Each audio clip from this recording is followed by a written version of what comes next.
All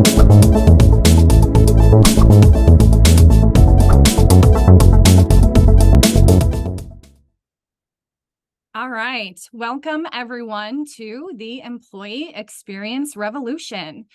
Today you are going to be hearing from co-authors of their new book launching in June titled The Employee Experience Revolution, from John DiJulius, best-selling author, president, and chief revolution officer of the DiJulius Group, and Dave Murray, future best-selling author and VP of consulting for the DiJulius Group. Before I turn it over to Dave and John, I just wanted to let you know a couple things. So this is a virtual workshop series. So there are multiple webinars that are coming in the future. They are every 2 weeks, and the dates and the topics are right on the screen for you. After the webinar finishes today, I will be sending a follow-up, so you will have not only a copy of the recording, also a copy of Dave and John's slide deck, and then I will also include the links to be able to register for any and all of our future webinar series. Another thing that I wanted to mention is you will have 2 ways to communicate with us today. So you can use the chat feature on the bottom of your screen to communicate with myself, anyone else who is on and joining us this morning. And then Dave and John will also be taking live Q&A at the end of their presentation. So the Q&A feature on the bottom of your screen, please use that to submit any questions that you would like either Dave and or John to answer when we wrap up shortly after their presentation. And I am now going to turn it over to Dave and John. Thank you, Lindsay. And welcome, Dave Murray, author. Thank you, John. I appreciate that. Sounds pretty good. Is it true that you make your wife and kids say that when they say dad, author?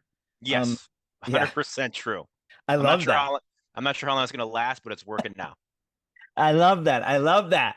Okay, it is said often that our jobs don't define us, but what we do for a living, our careers and who we decide to work for are huge parts of who we are. We spend a significant amount of time working. Every leader should realize the impact that they have and needs to be rewarding and fulfilling in addition to the financial compensation an employee receives. Leaders need to build the type of company that helps employee be proud of, that they work for, and allows them to have the opportunity to live their best life ever. Dave, I'd love to have you share why you are so passionate, which led me to make it a no-brainer to ask you to co-author this book. Why the Employee Experience Revolution? Well, John, there's a couple of reasons. In our consulting practice, we see it happen all the time. We're working with organizations that want to do great things. They want to focus on the external customer experience, but very often where they miss the mark is they forget about their internal customers experience, their employee experience, and it's not matching, right? So they're setting expectations to go deliver this, but they're not delivering that internally. And a lot of times that's why they miss the mark. But there was a reason that really drew me to this topic years and years ago, before I was even with the DiJulius Group. So beyond 11 years ago, since today is my 11th anniversary with TDG. Today is your 11th anniversary at the DiJulius Group. Yes, it is. That is so cool. So, and we didn't plan this. No, we didn't. But probably 14, 15 years ago, I was working in professional sports. I was in a sales and service function, overseeing a couple of teams that were taking inbound calls, outbound calls. And I remember one of our senior leaders trying to make an impact, trying to rally the troops from a sales side of things. And he actually came into a room and he told everyone in the room that there were 100 people out there that would kill for your jobs, and they'd actually take your jobs for less money. So you better kick into gear or you're out of here. And I'm sure the goal was to motivate sales, but what I actually saw happen was really deflating, right? People were deflated by that. And it reminds me of what I heard a few times from Simon Sinek and others, that old kind of way of thinking, kind of the Jack Welch playbook of sales back in the 70s, 80s, and 90s, has really done some damage to internal cultures over time. And here I was kind of watching that play out live and in person in this meeting, where I was in cultures that were pretty good, but there were just some missteps. And because of those missteps, great people would leave. Great people would find other positions because they felt they didn't have a future within that organization. And it was just a shame to see, because all they really needed to do was have a concerted effort to make sure that the experience of their internal team members was a focus. That's great. That's great. And you are a master at this. And like you said, um, I think you tell me if I have it right.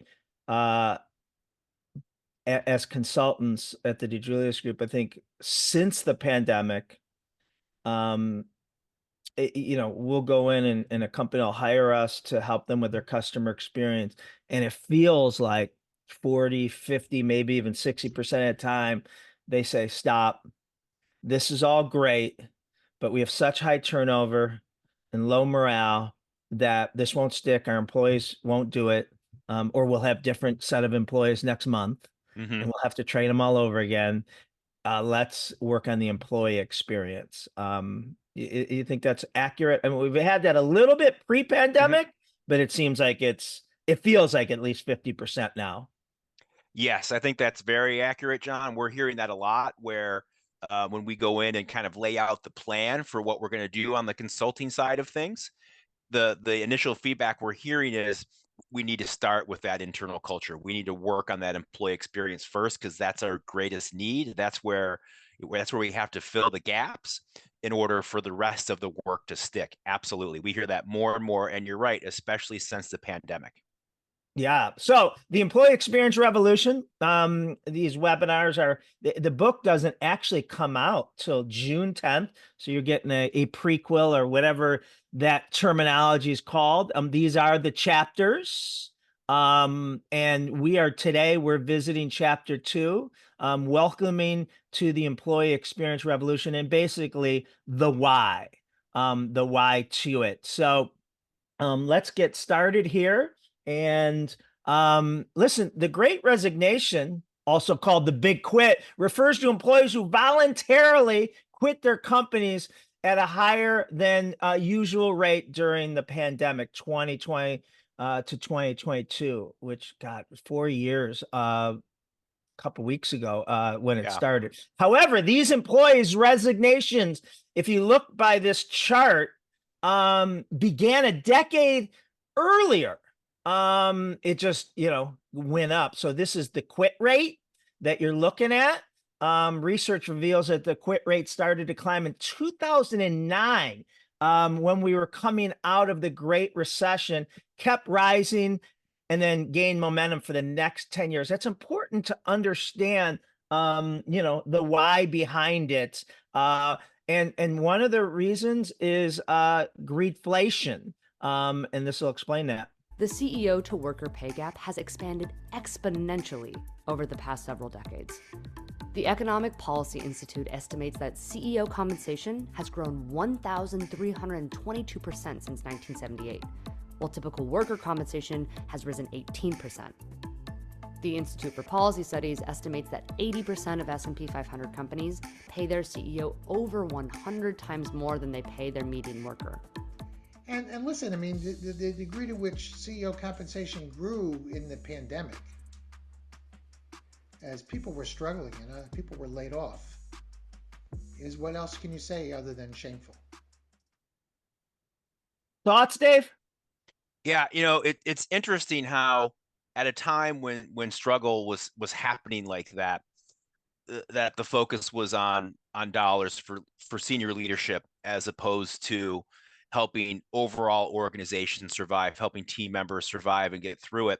And it really kind of speaks to why we have this book, right? That the fact where a lot of organizations lost their way is they're focused on profits and revenue and a lot of key drivers to their business, which are important, but they're not focused on some of the internal metrics that are so important as far as team member growth, team member stability, psychological safety, all those things that go into a strong culture. And it just seems like a lot of organizations lost their way, so much so that the Great Resignation or quiet quitting that we heard so much a couple of years ago coming out of the pandemic, that this was the new thing. It really wasn't about the employees. Now that we look back at it, it was more so about the employers and the fact that they weren't focused on their team members. They weren't providing what they needed to really thrive within their role and within the organization. And so team members started to look for that elsewhere. And as we'll talk a little later in today's session, they found ways to do that. And with the work from home and all the things that came out of the pandemic, there were so many more options than there were before. But it was when this was happening, right in the moment in 2022, it was real easy to blame the workers. It was real easy to blame the generation, right? The Gen Zs, that they don't want to work and all those things. And that wasn't really the case, right? It was the fact that the organizations weren't providing to them what they needed to really thrive in their roles. And the other thing that was really interesting that we learned coming out of the pandemic is that those younger generations, right? So younger millennials and Gen Z, they had learned over time, right, from watching their parents that were either maybe Gen X or boomers, watching their parents kind of go through their careers and the struggles and working to build a better life for their children, like we all try and do. But they saw firsthand that it didn't always work, right? There wasn't always the payoff. And a lot of times trading those more hours and working overtime, working weekends, whatever it was that they were doing, didn't always give the payback that they really wanted or were looking for. And they started to realize that valuing the hours spent with people as opposed to the work was sometimes more important. So they came into it with a different attitude. And I think the pandemic really just accelerated that, because as you mentioned earlier, John, that trend was already taking place, right? The trend of people leaving their jobs Yeah. and what that looked like, that was already underway going back to 2010, 2012. That was happening. And then the pandemic really just kind of accelerated it because more opportunities came up, work from home and all those sorts of things. And so we're in a new landscape now, and that's why we need to adjust. Yeah, a lot to unpack there, Dave. First, we obviously talk a lot more in this chapter in the book about shareholder theory versus stakeholder theory. Mm-hmm. And as you kind of said, a lot of people blame Milton Friedman because he, kind of came out with, it's all about the shareholder. The purpose of a company is to increase value for shareholder, and the rest will take care of itself. And people have argued, and I agree with their argument, that it's about the shareholders of a company, not the stakeholder. If you take care of your stakeholder, I'm sorry, hopefully I said it right. It's about the stakeholders, the employees, the customers, the vendors, and we community, then the shareholders will benefit. And the other thing is, as you talk about this canceling of hustle culture, really bothered me when I heard millennials canceled the word hustle. I'm like, what do you mean?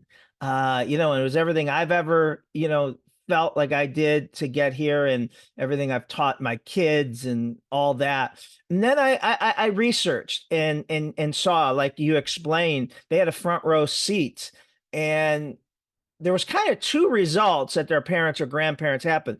Like you said, some of it didn't pay off financially. People had, their parents worked till the day they died, right? And never, got anything. It didn't benefit them.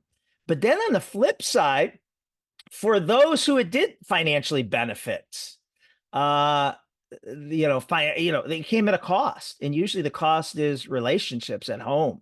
So, when I kind of, read and did research and asked the younger generation why, who's to say I'm right?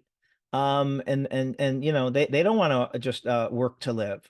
So I don't know, lot of good stuff there. So basically they had the pandemic was a professional awakening. If you ever heard from someone who literally survived a near-death experience, The employees reevaluated their professional careers, not only in regards to what they wanted, but also what they weren't willing to tolerate anymore. And too many leaders used the Great Resignation era as a crutch. A significant percentage of people quitting post-pandemic did so as a result of poor company culture.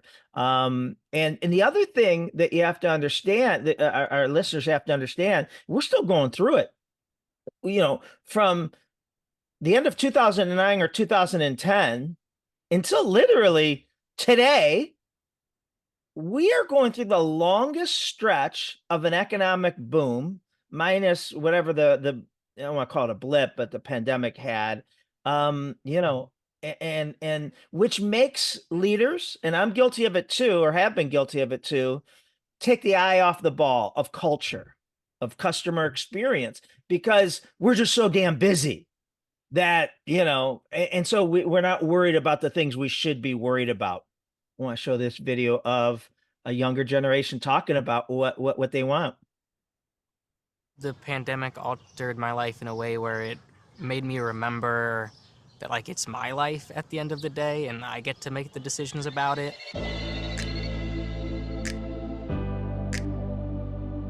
I knew that my job at a restaurant and those days were over, that I wanted to go to a place that had well-being in mind.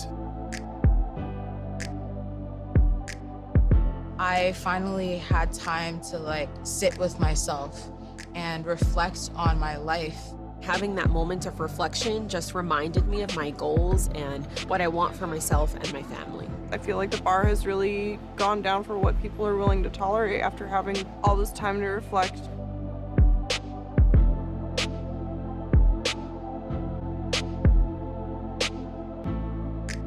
One of the major changes that I like, and it needs to stay the same, is remote working. People get to enjoy life more, but still get to enjoy the city more, and they're not burnt out. Even if it's as simple as you get more personal days. Employees are people too, with families and responsibilities and things that they do outside of work. I think the thing that we really need for jobs to understand is humanity. We want to do our jobs, but we just need some flexibility. That's all we need.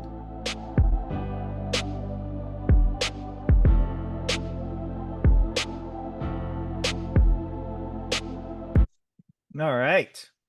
So, John, one thing that I want to mention coming off of that video and coming off of the conversation about the professional awakening and what we learned after, right? In the moment, we were all saying it's the generation, they don't want to work and all those things. And what we learned after the fact, as you just mentioned, that a lot of people reported leaving because of the company culture.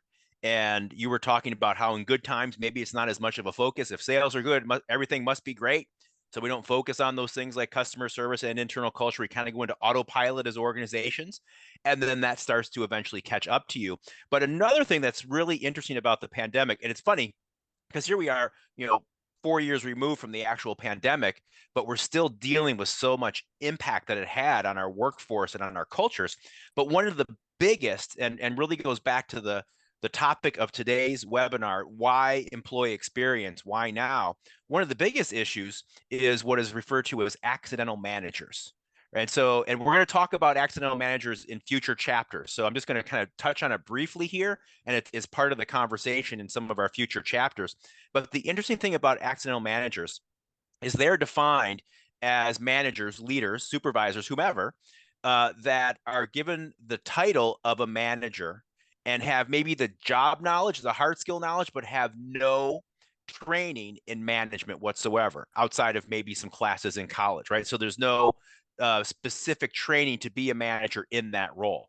That's lacking in so many organizations. And here's such an interesting stat that goes back to the pandemic.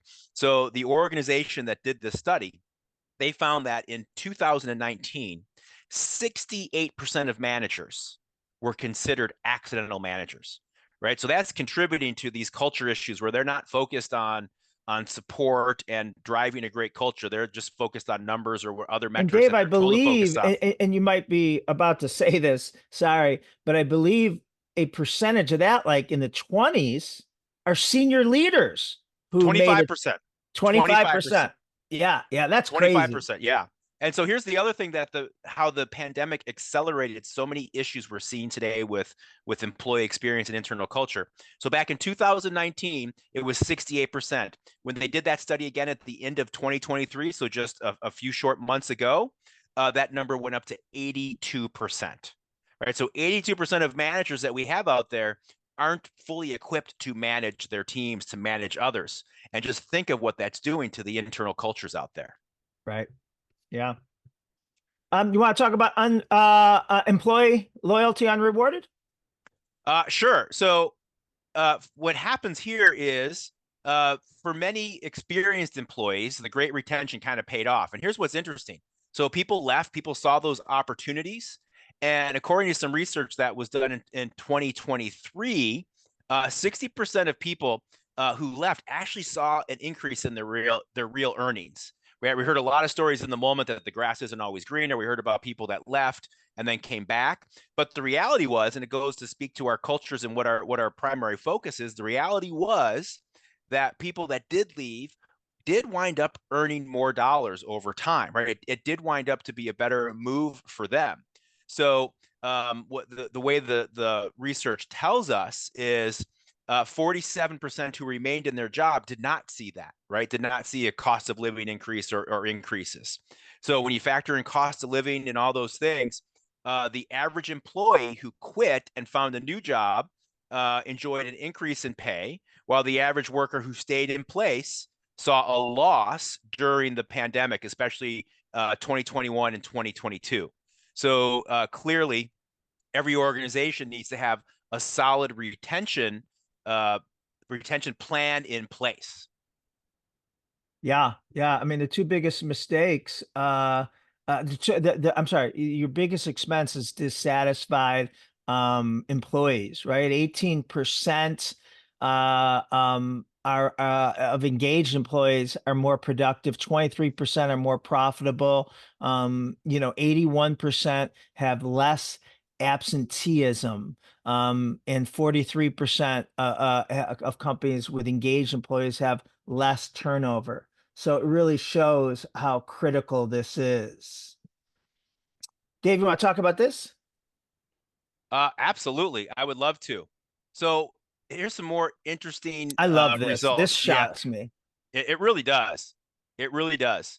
When you think about what are the top reasons people say really makes their life fulfilling, what are they looking for out of their lives? A lot of times we think of the partner we choose in life, having kids, earning money to do things, that freedom it gives. Well, the Pew Research Center conducted a study to better understand really Americans' views of factors to leading a fulfilled life. And here's the surprising thing that came out of it. The majority surveyed said that job satisfaction was the most important, followed by friendship. So job satisfaction came in number one, friendship came in second. And even more surprisingly is how marriage and being a parent fell behind that, right? So job satisfaction and friendship really came in at the top. 71% of adults emphasize the extreme or very high importance of having an enjoyable job or career for a fulfilling life. Additionally, 61% placed an equal level of importance on having close friends. In contrast, only around 1 in 4 adults considered having children or being married as extremely or very important factors of achieving a fulfilling life. So, you touched on this a little earlier, John, at the beginning of today's broadcast, where it's so important. Our job roles are so important to us, right? If you think about it, when you meet someone new for the first time at a cookout, at a party, what's one of the first or second things that come up? What do you do, right? What do you really do? It's how we identify ourselves. Yeah, right or wrong. Right.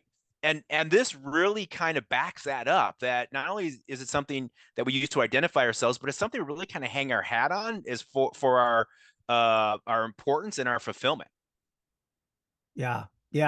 And whether you agree with, the other things, or if you say it's, that's top in yours, I would like to think, significant other relationships, having kids, does rank higher. But you can't avoid the importance of job satisfaction. So, and then this is another study, correlation, between happiness at work and overall satisfaction. So caring for your employees impacts their professional life as well as the company's bottom line. It is impossible to separate the two, one's professional life from their personal life. And if employee is miserable at their job and works in a toxic environment, their overall happiness will be impacted. So that just shows that the importance of a work life. And as leaders,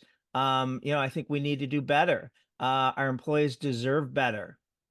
Two biggest mistakes we have seen companies make, probably before the pandemic, but definitely since the pandemic, is one, filling positions with just anyone. And two, which is just as bad, is keeping poor performers. Dave, I don't know if you want to talk about this. Yeah, so 100%. And we had a question pop up, John, that I just want to answer quickly. The study that I just shared about how what I do for work and the fulfillment I get from my work and also my friends came in higher than family. Someone in the chat asked the question of who was surveyed, what age group was responding. We can dig a little deeper, see if we can find a more thorough answer. But what the research reported was that it was a survey of U.S. adults. So it didn't give specific ages, just said adults in the workforce. So if we can find more out, we will find that out for sure. Yeah. And with the slides, you'll get it says where you can find it, the Few research, and it looks like the title of it is "Public has mixed views on modern American family." So they actually, it was more the topic of mixed views on family, right? But again, I don't necessarily agree with these results, maybe just from a personal standpoint, but I do. It just emphasizes the importance of having a job that we enjoy. 100%. So this is an interesting concept as well. And maybe you've heard this when you were a youngster. Maybe your grandmother, I remember my grandmother saying this to me, or maybe one of your parents said this to you. You are the average of the 5 people you spend the most time with, right? And so when we hear that, we always think about, your friend group, right? I have a senior in high school right now, and we're always talking about her friend group, who she's hanging out with. We're lucky she has a great friend group, but sometimes that doesn't always go so well, right? So who's in your friend group? And so we hear that you're the average of the 5 people you spend the most time with, which is true, right? You start to pick up on habits, laziness, bad habits, good habits, all those things kind of come to light, and you start to act similarly. Well, what's interesting and what organizations don't think about is that applies to work as well, right? So our employees don't get to choose their 5. Right. They're thrown into that. They're thrown into a group. And this when we talked about this, discussed it, this made me lose sleep at night, literally. That if I'm hiring just anyone or keeping poor performers, rock stars that we have, are one or two things going to happen to them, right? They're going to get the hell out of here because A players hate working with C and B minus players. But even worse for them, if they stay and give the company the benefit of the doubt, they're going to gravitate to the average. And then leaders are going to blame them. What the hell happened to Dave Murray? What the hell happened to Lindsay? She used to be, and now she's, a negative Nancy. She's always complaining. That's our fault. Right. And, we're going to talk about this further in some of our upcoming sessions about how work is contagious, right? That attitude about work, those habits about work are contagious. And so when organizations are just settling for somebody and just throwing somebody into the mix, it can cause a lot of chaos, especially with a high performing team. And there's some data that backs that up that we're going to share in one of our future sessions. This one, I want to, you could go to chat and I want you to answer this before I reveal it. Employees do not quit companies, they quit. And let's see what you answer here, finishing this quote.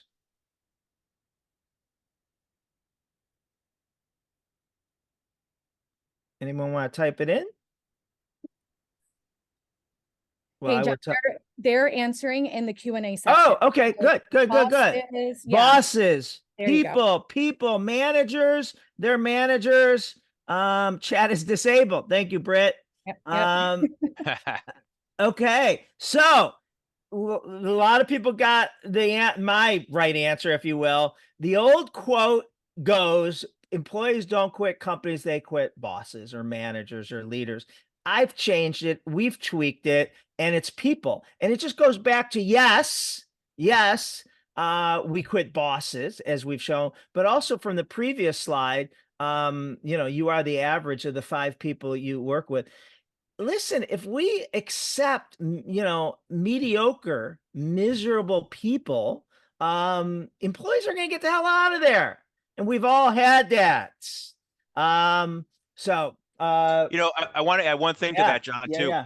We talk about this a lot when we're working on the consulting side of our business and working with our clients and focus on world-class leadership and world-class internal culture workshops. And again, we'll get more into those during these sessions as well. But it amazes me that we just shared a couple of data points today, just in the 30 minutes, a couple of data points that show how important that relationship is between a boss and someone that reports to them, right? How important it is for them sticking around, doing their job well, staying with the company, all those things. Yet so many organizations don't actually have that as a strategy, right? They're not training their managers to cultivate that relationship. It's almost like they're hoping it happens without any sort of real work or real training to facilitate that. And so I think for so many organizations, especially those that might be experiencing high turnover, it's just a missed opportunity. Yeah, and this goes along with the previous slide. We talked about the biggest expense is unhappy employees. Every business out there, including mine, is interested in earning profits, but sometimes the bottom line is not the best indicator of a company's long-term health. In the wake of the Great Resignation, companies are scrambling to hold on to both employees and profits. It turns out that one answer is the key to both. The employee experience revolution divulges the little-known secret of how to become a more profitable company in both short and long-term. Happy employees. Your customers will never be happier than your employees. Your people create and deliver the experience that keeps customers coming back. Countless studies, including this one that we're showing, shows irrefutable evidence between employee satisfaction and customer loyalty and profitability. This study shows, one study shows how a call center weekly sales increased by 25% when their happiness increased by 1 point on a scale of 1 to 5. Other research found in the Journal of Applied Psychology titled Business Unit Level Relationships Between Employee Satisfaction, Employee Engagement, and Business Outcomes found that the top 25% of brands with the highest employee engagement enjoyed 1 to 4 percentage points higher profit margins than those in the bottom 25. That should satisfy the shareholder theorists. Leaders. Leading is the pinnacle of human achievement. Your number one task is helping others grow and develop and contribute to their colleagues and community. Your accomplishment list will be measured by those who went on to wildly successful careers in large measure because of the time they spent with you. We need to build the type of companies that helps employees be their best selves and an opportunity to live their best lives. So that is a high level first chapter, basically, of why the employee experience revolution. Our definition of an employee experience revolution is great companies help people live extraordinary lives. Their leaders inspire employees to build lives of meaning and purpose. So I know we have a lot of leaders on this, listening to this webinar, and hopefully that resonates with you. If it doesn't, or if it doesn't resonate with some leaders on your team, I think it says something. So again, the next chapter 3 is the power of purpose. Then we get into, and these are all upcoming webinars, creating a recruitment experience, creating an onboarding experience. Everything has to be an experience. Creating an employee experience that retains them, tearing down silos by building collaboration across departments, building and developing great leaders to avoid the accidental manager thing, and leading, leaving a leadership legacy. So we will throw this back to lovely Lindsay. Thank you, guys. We already have one question submitted, but I wanted to give you guys a couple minutes to submit any other questions that you would like for Dave and or John to answer live while we still have a few more minutes together. And then in case anyone is interested or has not already pre-ordered your copy of their book, The Employee Experience Revolution. Again, the release date will be June 10th. So you'll be expecting your copy sometime on or after that date. And the QR code right there, you can quick scan and be able to pre-order that. Help Dave become a best-selling author. Right? So then his kids have to say, Dad, best-selling author, can I have money? Correct. Correct. Lindsay, well, no, I don't think so. I was gonna say, can we sign these? But I think we don't get them first. I don't know. Yeah. So, all right. And then, John, do you want to? There we go. And then we just want to mention we do have an entire academy called the Employee Experience Executive Academy that will be launching this fall, starting in September. So if you would like to learn more about everything that's included in the book, diving deeper into everything that will be covered in our webinar series now through July, you can quick scan that QR code as well to learn more about the Academy and schedule a call with Claudia if you have any additional questions. And this will be in their slides they get, right, Linz? Absolutely. Absolutely. So again, these are the upcoming webinars that we have. They're pretty much modeled after the different chapters in the book. So this is where we'll, in the rest of the book and the following chapters, really we go into the tactical. This was high level theory today in this chapter, but then we really go into the tactical thing. Perfect. So join us. I think you can one click do all the webinars instead of registering for each, correct, Linz? Absolutely, you can. Yep, you can quick register, fill out one form, and automatically signs you up for all of the webinars and then sends you the information with all of the dates and times. So we do have a few questions, John and Dave, so I'm just going to jump right in from Victor. Hi, Victor. Hi, Victor.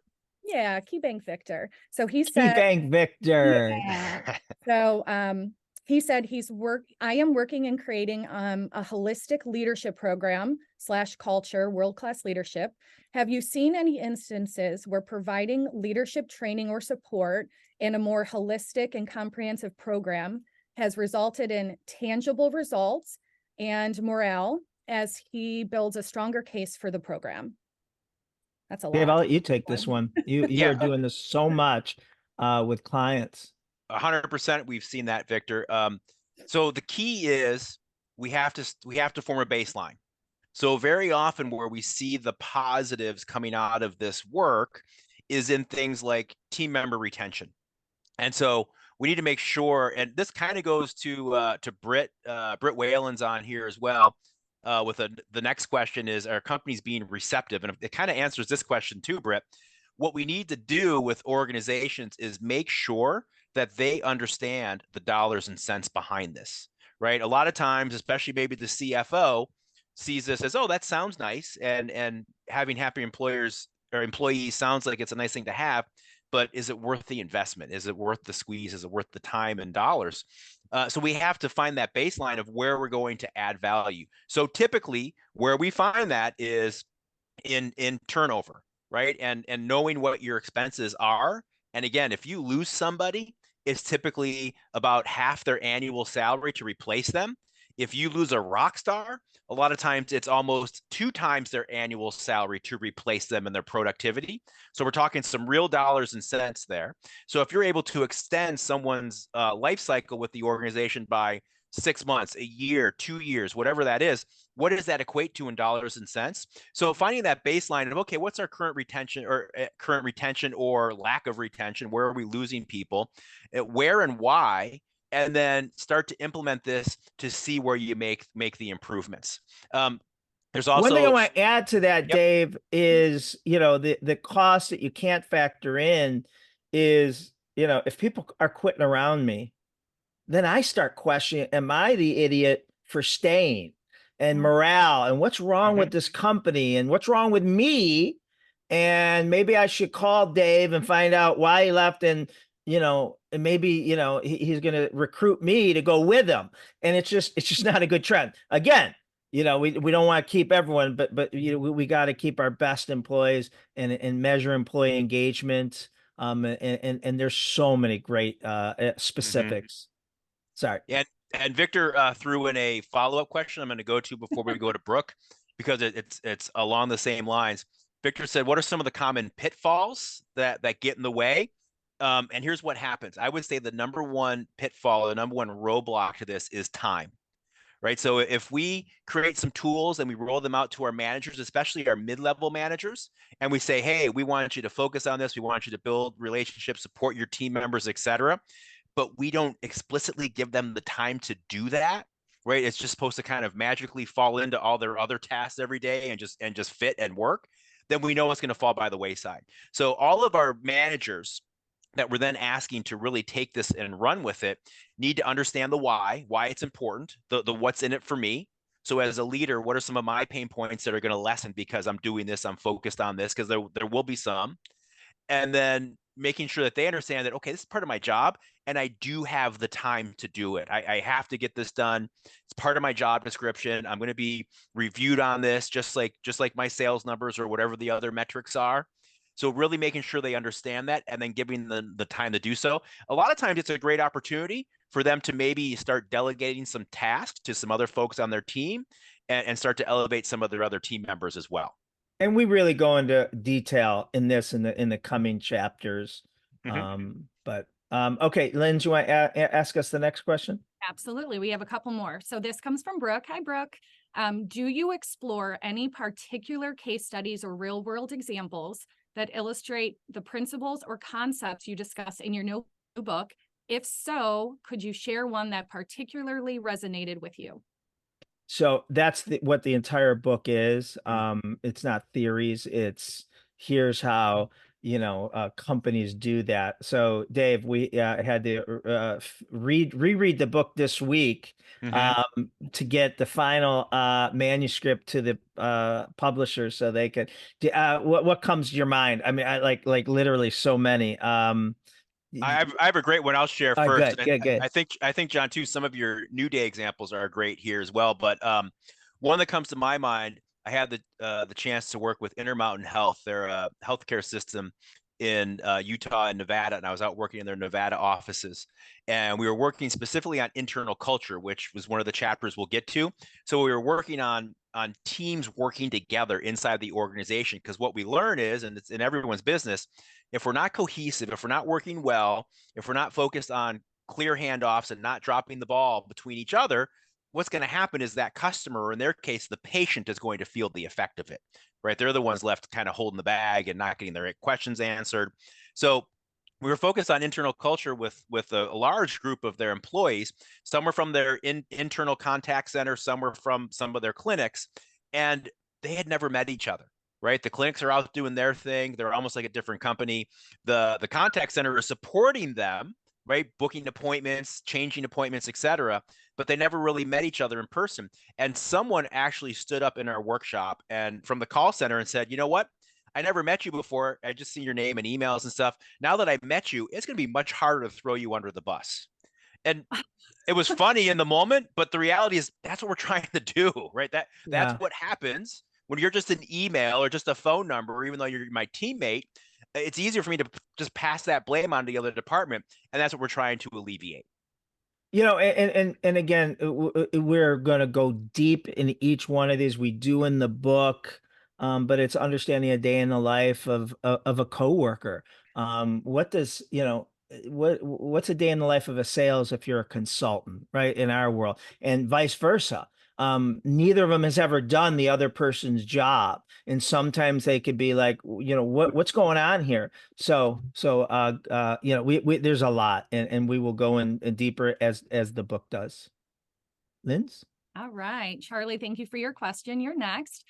Charlie said, how do you balance delivering above and beyond experiences with team members, getting a sense of entitlement, and taking advantage of the company's generosity? So, you know, I think of this like above and beyond for customers, or a charitable assumption for customers. Don't punish 98% of your customers for what you're afraid 2% are going to get, may try to take advantage of. You know, we just trust our employees, and therefore they trust us, and they, you know, will, you know, work, you know, and go through a fire, you know, for us, with us. Yes, over time, is there, you know, a small percentage that may have, you know, worked it, and probably, but I'm okay. And then we can handle that one off. We can coach, you know, find a better fit company for whatever that may look like, but it's rare. And what we have gotten, what the companies we feature and work with have gotten back from doing this type of culture blows it away. So you know, I again, I think like with customers, we over maybe, I don't want to say exaggerate, but overemphasize the one that took advantage of us and make it feel like it's 50% when it's really such a small fraction. And so many of us on this webinar deal with companies that don't make us, you know, there's zero risk to do business with, so we continue to do business with them. So they're getting our business, and we've never taken advantage of them. So, and I'll just add to that, John, we have to remember too that trust is a two-way street. So as we're building trust as an organization with our team members, they're building that back with us. Where I see abuse like this take place is usually where there is not a great culture. There's room to focus and grow the culture. And so a lot of times that's more of employees kind of trying to get what they feel entitled to because they're not getting it elsewhere. They're not getting the recognition that they feel is appropriate because the organization isn't focused on it. I almost think of it like stealing, right? It happens. We've all been victims of it. If you want to say, if you've been a leader or a business owner for long enough, but while we don't want it to happen, and we hope to deter it, I'm not locking everything up, right? I'm not, you know, that, you know, and treat all our employees like they're thieves. So you know, it's similar to me. Linz? All right. Last question. Cassandra, Dave, you know Cassandra. Hi, Cassandra. Yeah. So in the companies that you have worked with that seem to have the best employee morale and culture, is there one main thing that you see these companies do consistently? That's a great question. That's a great question. It is. I actually have two things that pop into my mind right away. They're both covered in the book in future chapters. One is that they are focused on and purposeful about recognition. Kind of goes back to that last question of you know, how do you stop people from taking advantage? Yeah. Well, if we're proactive and we're recognizing and we're making sure we're giving those shout outs and accolades to those who truly deserve it. It's not always giving away money. It's not always a gift card. Sometimes it's as simple as that recognition in front of your peers. They're doing that on a regular basis, right? They're making sure that their leaders, their managers know that it's part of their job to do that when it's warranted. And the other thing that comes to mind that I see that works so well for organizations is when they have a system in place where they are regularly conducting one-on-one meetings and holding those meetings well, right? What I mean by that is, and again, we have a whole chapter on this. What I mean by that is it's not just a meeting where the team member walks in and the manager starts saying, okay, you're doing this wrong, and focus on this, right? It's a two-way. It's building the relationship. It's really more the employees meeting. We actually have a statistic in the book where it says that in those meetings, managers should talk like 10% of the time, and the employees should talk about 90% of the time and share what they're excited about, what they want to work on. But so a lot of organizations, enough organizations don't make a one-on-one part of the culture to begin with. So that's a missed opportunity. But then the second part of that is very often they're not happening well. So you need to make sure they're happening and that your managers have a template to do that well. And I'm just going to add, you know, what I say, and there's a lot of things. There's never one thing, but it's the way they avoid accidental managers, that they select the right people, and not only select the right people to lead, but they train them constantly. To make sure, one of my favorite quotes for leadership, parenting, whatever you want to call it, is go show the proper way, and when necessary, use words. I love that. Instead of saying, Lindsay, why haven't you? Dave, why haven't you? Victor, why haven't you? If I model the behavior of respect, trust, caring, I don't have to worry about, you know, the people underneath me, whatever you want to call it, with me, doing that to each other and to the customer. So go show the proper way, and when necessary, use words. Do you want to credit the person behind that quote? Who? I don't even know. St. Ignatius of Loyola. Oh, of course, because you went to St. Ignatius. Yes, I don't believe it was probably St. Joe's, Joseph, where I went to school. But anyway, this was awesome. Thank you. We very few people. We didn't lose anyone. Great engagement. We are excited. Great job, Dave Murray, author, and Lindsay. Thank you. All right. Thank you, everyone. Thanks everyone for being here. Thank you, Lindsay. Thank you. Aw, everyone's saying thank you. Great job, guys.